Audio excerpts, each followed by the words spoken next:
আসসালামু আলাইকুম। টেকআসিফ.com এর পক্ষ থেকে mysql ডাটাবেজের বাংলা ভিডিও টিউটোরিয়ালে আপনাদের সবাইকে স্বাগতম।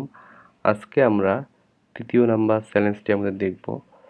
তো আজকের চ্যালেঞ্জটি অনেকটাই প্রথম চ্যালেঞ্জের সিমিলার।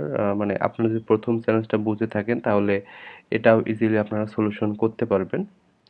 তো চ্যালেঞ্জটা হচ্ছে ফার্স্ট নেম, লাস্ট নেম এবং রেটিং শো করতে হবে।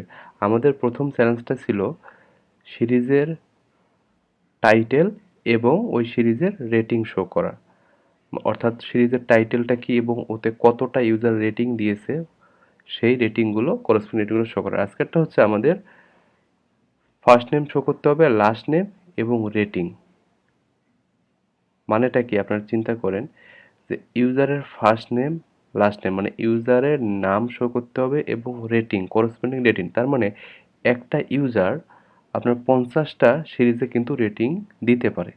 তো একেকটা সিরিজে সে একেক ধরনের রেটিং দিতে পারে বা সেমও দিতে পারে, সেটা তার আসলে ইচ্ছা। বাট সে কিন্তু একাধিক সিরিজে কি করতে পারে, রেটিং দিতে পারে। কারণ আমাদের এটা হচ্ছে মেনি টু মেনি রিলেশনশিপ, মানে দুই দিকেই একাধিক হতে পারে। মানে এই টেবিলের একটা রোয়ের সাথে ওই টেবিলের অনেকগুলো রোয়ের মিল, আবার অপর টেবিলের একটা রোয়ের সাথে প্রথম টেবিলের অনেকগুলো রোয়ের মিল। আমরা এটা অলরেডি জানি মেনি টু মেনি রিলেশনশিপ থেকে।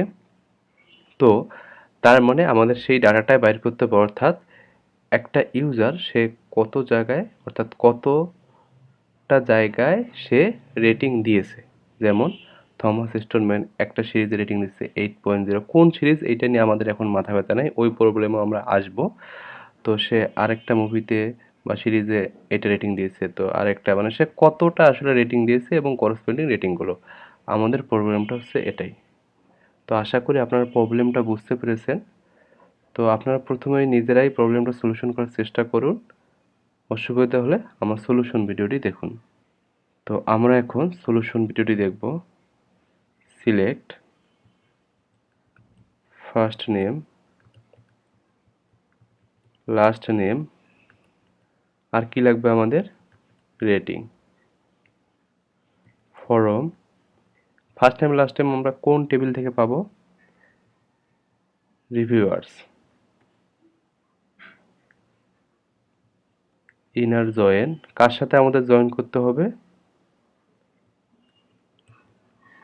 রিভিউজ টেবিলে। কারণ রিভিউজ টেবিলে আমরা রেটিংটা পাবো। কিসের ভিত্তিতে জয়েন করতে হবে, রিভিউয়ার্স ডট আইডি।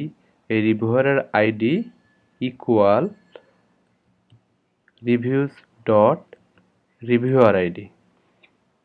এটা যদি আমি রান করি আপনারা দেখবেন আমরা কাঙ্ক্ষিত রেজাল্ট পেয়েছি। যেমন থমাস স্টোনম্যান সে একটা জায়গায় রেটিং দিচ্ছে 8.0, আবার আরেকটা জায়গায় 8.1, 7.0। তার মানে সে যতগুলো সিরিজে রেটিং দিয়েছে সবগুলো কিন্তু আমরা দেখতে পারতেছি। তো আশা করি আপনারা সলিউশনটা বুঝতে পেরেছেন। তো বুঝতে কোনো অসুবিধা হলে অবশ্যই আমাকে জানাবেন। আরেকটা বিষয়, তো আপনাদের অনেক সময় কনফিউশন হতে পারে এই টেবিল 3টে সম্পর্কে। আমি কিন্তু এই টেবিলে যে আমাদের যে মুভি অ্যাপ আমরা যে চ্যালেঞ্জগুলো দেখতেছি মিনিট টু মেনি রিলেশনশিপের, তো এখানে কিন্তু আমি প্রথমে মেনি টু মেনি রিলেশনশিপটা একটা ভিডিওতে বুঝাইছি। তারপরে এই টেবিল 3টাতে কী রকম ডাটা, এদের একটা আরেকটার সাথে সম্পর্ক কী, এগুলো কিন্তু আমি অলরেডি মানে বুঝিয়েছি। আপনাদের যদি এগুলো কনফিউশন থাকে ভিডিওগুলো আসলে আপনারা দেখে নেবেন। আমি এখানে শুধু ওই আমি সমাধানগুলো দিচ্ছি এবং ওখান থেকে আসলে কীরকম কোশ্চিন হতে পারে সেই জিনিসগুলো আপনাদের বোঝানোর চেষ্টা করতেছি। তো ভিডিওগুলো ভালো লাগলে আমার চ্যানেলটি সাবস্ক্রাইব করতে ভুলবেন না। ধন্যবাদ সবাইকে। দেখা হবে পরবর্তী চ্যালেঞ্জ। আল্লাহ হাফেজ।